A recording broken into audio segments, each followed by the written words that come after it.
2000 سال پہلے جنات کی تخلیق ہوئی ہے۔ آپ صلی اللہ علیہ وسلم نے جنات کی جو ہے ثلاثۃ اصناف 3 قسمیں بیان فرمائی ہیں۔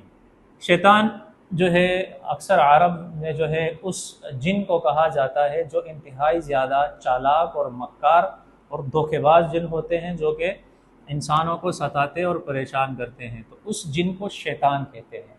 اور غول اس جن کو یا ان جنات کو کہا جاتا ہے جو کہ جنگلوں اور صحراؤں میں بیش بدل بدل کر لوگوں کو تنگ کرتے ہیں، ستاتے ہیں اور طرح طرح کی تکلیفوں کا شکار کر بناتے ہیں۔ عبقر ایک شہر کا نام تھا، اور وہاں کے بارے میں یہ مشہور تھا کہ اس علاقے میں جنات ہیں، اور وہاں کے بہت زیادہ خوفناک واقعات اور یہ قصے بہت مشہور تھے، جس کی وجہ سے وہاں کوئی جاتا نہیں تھا، چونکہ انسان آباد نہیں تھے، صرف جناتوں کی آبادی تھی، جنات وہاں تھے۔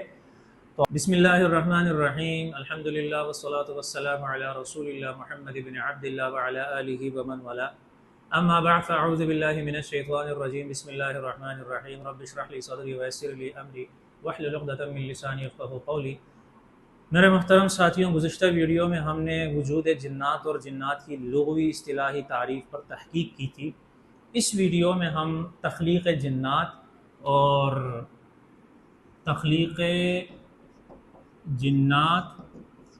اور اس کے ساتھ جو ہے جنات کے اقسام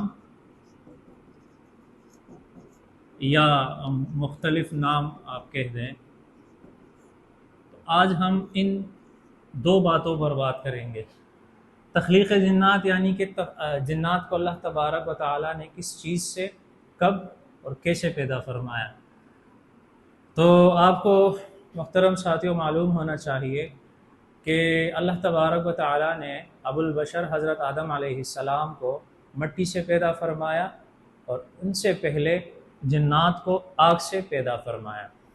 اسی سلسلے میں قرآن کریم میں اللہ تبارک و تعالیٰ کا ارشاد ہے، بسم اللہ الرحمن الرحیم، وَخَلَقَ الْجَانَّ مِن مَّارِجٍ مِّن نَّارٍ، اور جنات کو خالص آگ سے پیدا فرمایا۔ اسی طرح ایک دوسری جگہ میں اللہ تبارک و تعالیٰ کا ارشاد ہے، وَالْجَانَّ خَلَقْنَاهُ مِن قَبْلُ مِن نَّارِ السَّمُومِ، اور جنات کو جو ہے نار السموم یعنی کہ بے دھوئیں والے آگ سے پیدا فرمایا۔ تو یہ 2 آیتیں میں نے ذکر کی ہے، اس سے معلوم ہوتا ہے کہ جنات کی تخلیق جو ہے یہ آگ سے ہی ہوئی ہے۔ اچھا، اس میں جو ہے پھر آدم علیہ السلام سے پہلے جنات جو ہے یہ 2000 سال پہلے جنات کی تخلیق ہوئی ہے۔ 2000 سال پہلے جنات دنیا میں زمین پر موجود تھے، اور ان کی بادشاہت تھی، اور قول یہی ہے کہ 2000 سال پہلے جنات کی تخلیق ہوئی ہے، مطلب موجود تھے۔ اس کے علاوہ جو ہے یہ جو آیت ہے وَالْجَانَّ خَلَقْنَاهُ مِن قَبْلُ، من قبل سے مراد یہ اس سے پہلے یعنی کہ انسان سے پہلے جنات کی تخلیق ہوئی ہے۔ تو من قبل دلیل اس بات کی ہے کہ جنات انسان سے پہلے بھی موجود تھے۔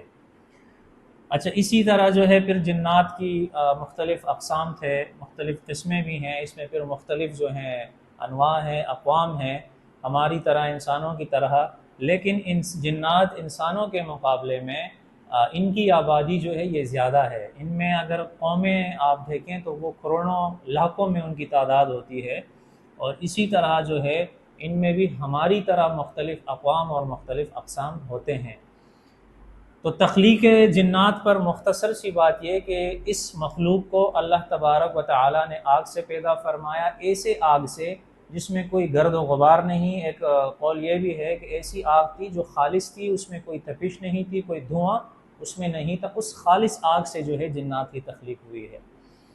باقی یہ ہماری طرح عقل و شعور رکھتے ہیں، ہماری طرح مکلف ہیں، ہماری طرح نیک اعمال میں جنت اور بد اعمال پہ ان کو دوزخ میں ڈالا جائے گا، اور ہماری طرح ہی اپنے نیک اور بد اعمال کے بروز قیامت یہ جواب دہ ہیں۔ تو یہ مختصر سی تحقیق ہے۔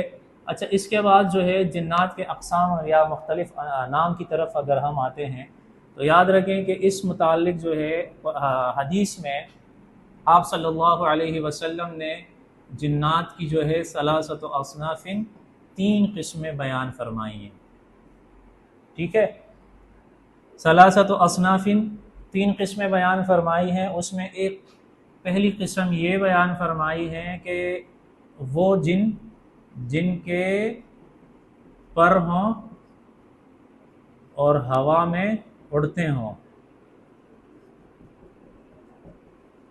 ٹھیک ہے۔ دوسری قسم یہ بیان فرمائی ہے کہ سانپوں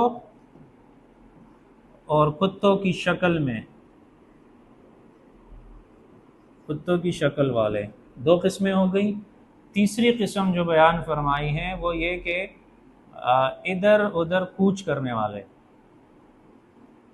مطلب ایک جگہ پر قیام کرنے والے اور سفر کرنے والے، دونوں کو آپ لے سکتے ہیں، یا پھر ہم قیام کرنے والے اور کوچ کرنے والے، یہ تین قسمیں جو ہیں حدیث کے مطابق جنات کی آپ صلی اللہ علیہ وسلم نے تین قسمیں بیان فرمائی ہیں۔ اس کے علاوہ جو ہے دیگر کتابوں میں مطلب مختلف قسمیں اور بھی ملتی ہیں۔ ہم کچھ اور قسموں کے بارے میں بھی جانتے ہیں جو کہ جنات کے مختلف نام کہہ دیں یا ان کے اقسام کہہ دیں۔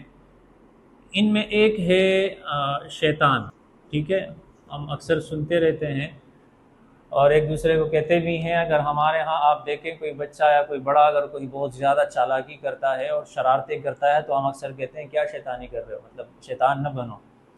شیطان جو ہے اکثر عرب میں جو ہے اس جن کو کہا جاتا ہے جو انتہائی زیادہ چالاک اور مکار اور دھوکے باز جن ہوتے ہیں، جو کہ انسانوں کو ستاتے اور پریشان کرتے ہیں، تو اس جن کو شیطان کہتے ہیں۔ اس لیے عرب میں اگر کوئی بندہ حد سے زیادہ چالاک ہو تو اس آدمی کو شیطان کا لفظ بھی استعمال ہوتا ہے۔ دوسرے نمبر پر ہم بات کریں گے غول، یہ بھی جنات کی ایک قسم ہے، اور غول اس جن کو یا ان جنات کو کہا جاتا ہے جو کہ جنگلوں اور صحراؤں میں بیس بدل کر لوگوں کو تنگ کرتے ہیں، ستاتے ہیں اور طرح طرح کی تکلیفوں کا شکار بناتے ہیں، ٹھیک ہے۔ اس کے علاوہ ایک اور ہے عفریت، ٹھیک ہے، اس کا یہ نام جو ہے یہ تو قرآن میں بھی باقاعدہ ملتا ہے۔ عفریت کے بارے میں آتا ہے کہ یہ چونکہ یہ بھی ایک نام ہے، اور یہ جیسے کہ ہماری اردو اور ہندی زبان میں جسے ہم دیو کہتے ہیں نا، دیو، تو عربی میں یہ عفریت دراصل دیو کو کہا جاتا ہے۔ ان کے بارے میں آتا ہے کہ حضرت سلیمان علیہ السلام کے پارلیمان میں یہ باقاعدہ ممبر تھے، ٹھیک ہے۔ اس کے علاوہ ایک چوتھا جو ہے وہ عبقری، ٹھیک ہے، تو یہ بھی جنات کے قسموں میں سے ہیں۔ یہ عبقری جو ہے دراصل اس کے بارے میں یہ ہے کہ حجاز کی سرزمین میں ایک جنگل تھا، ایک ایسا علاقہ تھا جو سنسان تھا، وہاں پہ انسانوں کی آبادی نہیں تھی، اور وہاں کے متعلق یہ مشہور تھا کہ عبقری جو ہے، عبقر مطلب ایک شہر کا نام تھا وہاں، ٹھیک ہے، یہ عبقر ایک شہر کا نام تھا، اور وہاں کے بارے میں یہ مشہور تھا کہ اس علاقے میں جنات ہیں، اور وہاں کے بہت زیادہ خوفناک واقعات اور یہ قصے بہت مشہور تھے، جس کی وجہ سے وہاں کوئی جاتا نہیں تھا، چونکہ انسان آباد نہیں تھے، صرف جناتوں کی آبادی تھی، جنات وہاں تھے۔ تو عرب کے لوگوں نے جو ہے اس علاقے کا نام اس وجہ سے جو ہے جنات کی آباد ہونے کی وجہ سے جو ہے جنات کو عبقریون کا نام دے دیا تھا۔ تو یہ شیطان، غول، عفریت، عبقری، یہ چار جو ہے یہ جنات کے اقسام میں سے ہیں۔ اقسام سے مراد یہ کہ مختلف جو ہیں ان کی طرح طرح کی پہچان ہے، شیطان کی الگ ایک پہچان، غول، اس طرح عفریت اور عبقری۔ اچھا، اس کے علاوہ یاد رکھیں کہ ہمارے پاکستانی زبان میں، پھر اس طرح ہندی زبان میں کچھ نام اور بھی ہیں، جیسے کہ آسیب کا ایک لفظ ہے، یہ دیگر جو میں پاکستانی اور ہماری ہندی زبانوں میں استعمال ہونے والے نام ہیں۔ آسیب جو ہے یہ بھی استعمال ہوتا ہے، چونکہ یہ فارسی کا لفظ ہے اور یہ جنات کے لیے ہی بولا جاتا ہے، ٹھیک ہے، آسیب۔ اسی طرح ایک نام اور بھی ہے سرکٹا۔ اچھا، سرکٹا کے بارے میں شاید آپ لوگوں نے سنا ہوگا یا نہیں سنا ہوگا، لیکن میں مختصر صاحب کو بتا دوں، سرکٹا دراصل جو ہے بعض ایسے مریض ہوتے ہیں، لوگ ہوتے ہیں جن کو اکثر خواب میں ایک انسان کا جسم نظر آتا ہے جس کا سر نہیں ہوتا، مطلب آدھا دھڑ اس کا نہیں ہوتا، اور بغیر سر کے جو ہے وہ جسم ان کو نظر آتا ہے۔ یہ اکثر بڑا مشہور ہے، بہت سے لوگوں کو یہ شاید ہوا ہوگا، اور ہم نے بھی کافی سنا ہے لوگوں سے، مریضوں سے جو بتاتے ہیں ہمیں۔ تو سرکٹا دراصل اس کو کہا جاتا ہے۔ اسی طرح ایک اور لفظ ہے دیو۔ دیو بھی دراصل